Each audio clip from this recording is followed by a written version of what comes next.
It is August 26th, 2025, about 9:28 in the morning, Central Standard Time, USA. And it's about a beautiful 64 degrees out here. I think last night they said it might have been a record low down in the 50s. Hope everybody's doing okay. Everybody's having a good life, finding out answers to problems, and having good weather. Today I want to talk about the singularity. Now, as I understand, I never really looked into it. I just heard the phrase a lot. I thought about certain types of singularities, which I'll speak of today myself.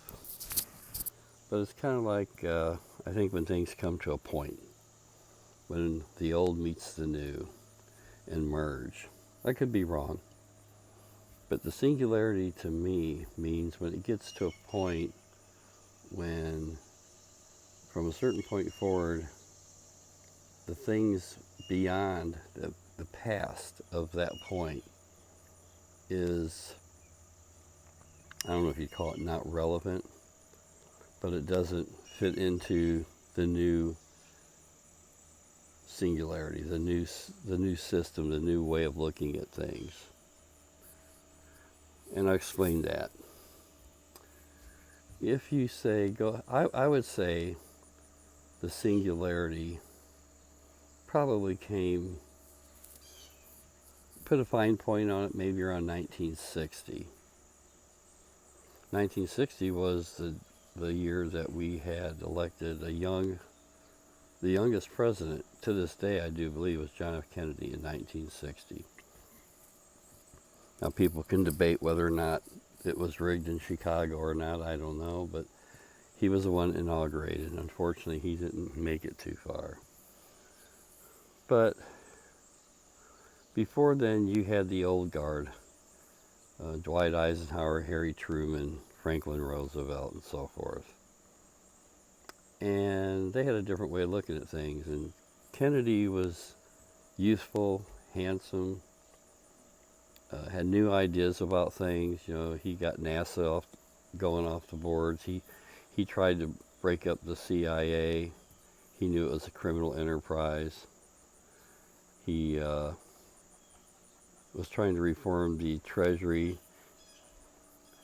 trying to supposedly share the X-Files with the Russians, the real X-Files, the real UFO files, and that's got a lot of substance behind that. If you watch Daniel List, the dark journalist on YouTube, he makes a very compelling case with a lot of, talks about deathbed confessions, a lot of evidence, a lot of documents, putting a lot of things together, good analysis. So when Kennedy came in, you got the UFO file, you got the Treasury, get rid of the CIA, young guy, didn't want to do the Bay of Pigs, didn't want to invade Cuba, was more for peace. Not everything he did was fantastic, or I agree with, but I think his heart was in the right place. And prior to that, it was the old guard. Even though Eisenhower did warn against the military-industrial complex in his farewell speech, and there's pros and cons about his behavior during World War II from what was printed.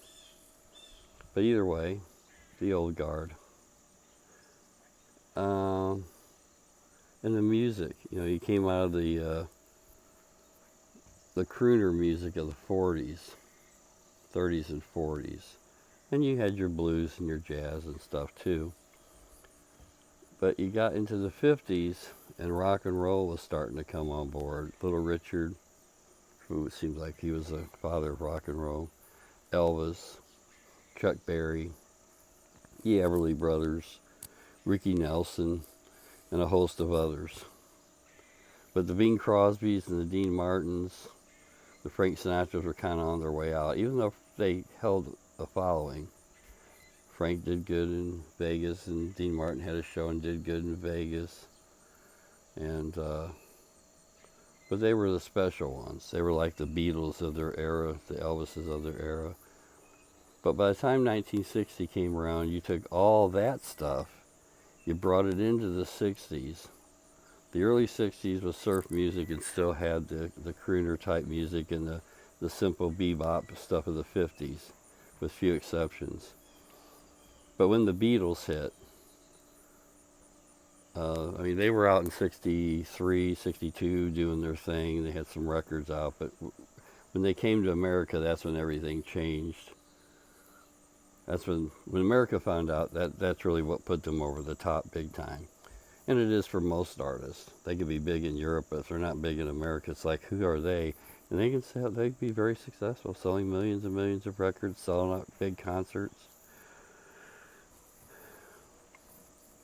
In the 60s, brought together all kinds of styles. I mean, other groups, and Beatles in particular, namely Paul McCartney, brought in the old ragtime music, the old crooner songs, the symphonic stuff. George Martin, their producer, brought in all kinds of stuff. The Beatles almost single-handedly covered so many different genres, introduced the sitar to a large audience through George Harrison and Ravi Shankar, who is supposedly the father of Norah Jones, if you know who she is. And then the Beatles brought in the psychedelic music and promoted the psychedelic colors, and the All You Need Is Love by John Lennon, and just all the different kinds of music that the 60s brought in, the different kinds of cars. The Corvette really took off. That's a pun wasn't intended. The Thunderbird, the GTO. You had all the dragsters, the rails and the rods, they call them. All the tricking out. They didn't call them tricking out, I don't think, back then. I was a young boy. The secret agent stuff really came to the fore with mainly James Bond and Sean Connery, the first James Bond, which is supposedly written by Ian Fleming, who was a well-informed and probably did some secret agent stuff in his day. So you had the secret agent stuff. You had the UFO stuff, and this is before Roswell was known, because Jesse Marcel didn't talk about Roswell until the late 1970s. The guy who found the wreckage, who was introduced to the wreckage by the rancher. So you had Kennedy, you had the Beatles, you had a new way of looking at the world, a new way of looking at music, a new way of looking at space. Because we did a lot of space flights, America and Russia. And we had the moon landing. I believe we landed there in '69. You had the 2001 Space Odyssey, written by Arthur C. Clarke, who's kind of a strange fellow in himself, which Stanley Kubrick really made his mark with that movie. So you had space, you had politics, you had music, you had culture, the way people looked at things, the way people dressed, the way people talked, the way people thought, you know, the different kinds of cars, the nifty ideas people were coming out with, the language, the dress, the housing. And, you know, I can't speak for it because I'm 70 years old, but, you know, a lot of the young people, I know my daughter, my youngest daughter, when she was in her teenage years, back in the 90s and stuff, she used to listen to old rock and roll all the way until the late 90s, early 2000. And she liked it, and so did my friend, another guy, drummer of mine. His daughter used to listen to the oldies. And I remember in 2005 or something, I was trying to put together some kind of a Beatle thing. And I was looking at all these Beatle forums on Yahoo. They had the Yahoo groups. I don't know if they still have that, forums. And I'd say the majority of people, the large majority, the bigger majority of people were, I'd say, people under 30 that were Beatle fans. A lot of them were teenagers. They just loved it. And when I was playing music back in the late 70s, we started playing old rock and roll stuff, you know, prior to 1970, which is only 8 years previous, 8 or 9 years previous, and people looked at us like we were crazy. Why are you playing that old stuff? Now, no one thinks about it. It's on the radio. People have tribute shows. Kids like to dress like in the 50s and the 60s. But when you're only 8 years away from it, 9 years, people thought we were crazy playing songs from the 60s. We just happened to like them and like playing them. And so the music and the dress and the language, it seems like people can relate to the 60s and 70s more than people could have related to the early part of the 20th century. Let's say 65. Okay. Well, let's say 75. 75 was 50 years ago, a half century. Now, if you go to 1975 and think 50 years previous to that, it would have been 1925. And now think about how different 1925 was to 1975. Totally unrelatable. Cars were not prevalent, hardly any phones. There was no TV. Maybe some radio at the time, very early radio. Of course, there was no computers or internet. The dress was definitely a lot different than the 1970s. You couldn't relate to their dress. You couldn't relate much to the architecture. Like I said, buggies, cars, people walking, the clothes, the language, no high technology whatsoever. So 50 years before, look at the music. Oh, the music wasn't even close. Totally unrelatable, except for, like I said, some ragtime and stuff that people seem to still like. But if you look from 1975 to now, there's a lot that people can relate with. They can relate to the cars. They like the cars, the dress, a lot of the music. You see on the Home and Garden Network when people are looking for housing, a lot of them talk about mid-century modern, which was, the middle of the 20th century. I don't know what the mid means to them, 1950 to 1970 perhaps. Maybe the 60s more than anything. And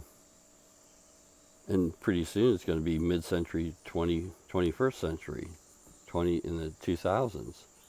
It's 2025 now. We're a quarter of the way through. I don't know, by the time you get to 2035, 2040, it'll be mid-century. I don't know. But so many people can relate to the music. They can relate to the Beatles. They can relate to the old cars, the 60s Camaros and Mustangs and Pontiacs. They can relate to the dress, the hairstyle. They can relate to the music, the architecture, the games. A lot of the political thought that was good. So the singularity I see happened around 1960 onward, starting with the new president. Then you brought in the Beatles, and you had NASA and the space program, and you had the James Bond movies, and you had the comedy stuff like from Mel Brooks with Get Smart, the real silly, just off-the-wall, crazy, silly stuff. And you had 2001: A Space Odyssey for science fiction. How much science fiction was it? We can certainly relate to that now, can't we? With Hal the computer, who was taken over from Dave the astronaut, until Dave started shutting him down and unplugging him. Ha ha ha. Well, now we've got an AI monster looking down breathing down our back now, don't we? Where the computers are supposedly making up their own language and talking and plotting against the creators, supposedly. They had to shut that down, I believe. But the people now can relate a lot more to the 60s than the 60s people could relate to the 1920s and the teens in the 1900s. So there's a big, big difference. And I don't know how long it will be that way. But, that's the baby boom generation of the 60s. The baby boom started in 1946. And it's called the baby boom because after World War II ended in 1945, the soldiers came home and they had a lot of babies because they were home with their wives and girlfriends. So Trump was from 1946. And before 1946 was the war babies, the people born in 1940. My mom was born in 1925. She made it to 95 years.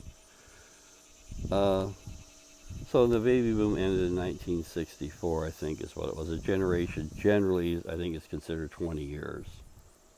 Some people say 40. But either way, the 1960s, to me, was a singularity. That's when it started. That's when technology, sociology, society, culture, political thought, spiritual thought. The Beatles introduced people to the Eastern religions. Now, of course, they've been around for thousands of years. But as far as modern society, that was new to most people. Not all, but most. And the metaphysical thought came on board. There was always Christian Science.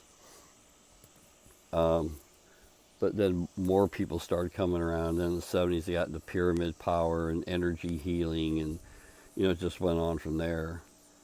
Karate was a big thing because James Bond used karate chops. They had all the other spy shows. The Saint with Roger Moore, who later became James Bond. Patrick McGowan in The Prisoner. I think he was in another show. Then you had the science fiction shows. Now, I think One Step Beyond and Twilight Zone and Outer Limits all maybe started in the 50s, but they really took off in the 60s. And the weird humor. The Three Stooges was from the 30s and 40s, but in the 60s they were big time stuff. Mel Brooks was his slapstick weird stuff humor. Ronan Martin's Laughing was off the charts new stuff. Not always funny, but just different. Followed up by Hee Haw, which was the country folk equivalent of Laughing. So then you had the Cars, like I said, and the Dress, and the vernacular. So to me, the 60s was a singularity. I think about that every once in a while, and I thought about it the other day, which is why I wanted to make this video, just to see what you guys thought about the singularity, what you guys thought about things 50 years ago in 1975. Can you still relate to that? Do your kids relate to that? Do your grandkids relate to that? They might not like it, but they can, there's a phone, that's a car. It doesn't seem foreign. It's not so much different than it is now. But 1970s and 1960s was very different than it was, say, in 1910. If you start in 1960, you go 50 years forward, it was 1910. Oh my gosh. Cars, horse and buggy, no phone to speak of. There were phones. But in the 60s, you had phones, later on color TV, radios and stereos, just the way people talked and dressed and moved around. So much different. We had a more agrarian society. People were more on the farms back then than they were in the 60s and currently. A lot more self-sufficient. They could deal with crises more. Not, air conditioning wasn't even heard of.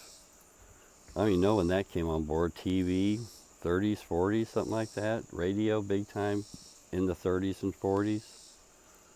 So I think a lot more people can relate to the 60s and 70s than people in the 60s could relate to the 1900s, 1910s to the 1920s. A lot more relatable. I remember when I was 11, back in 1966, my dad took me down to an ice cream shop, and it looked like it was from 1910.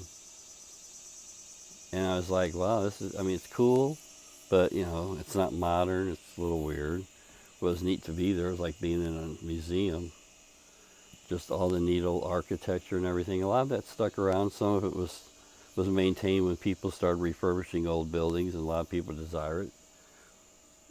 A lot of it's pretty cool, pretty nice architecture, nice little things on buildings and others, parks. So I do believe that people can relate a lot more to 1960s, a lot more familiarity. Because by 1960, certain types of phones came on, certain types of cars. Yeah, you had your 57 Chevy, but you had the Camaro, the Mustang, the GTO, the revised Thunderbird. You had the rods and rails on the track, the souped-up cars, the way people dress, the shoes, the hairstyle. Of course, the hairstyle in the 60s changed. It was the wet head.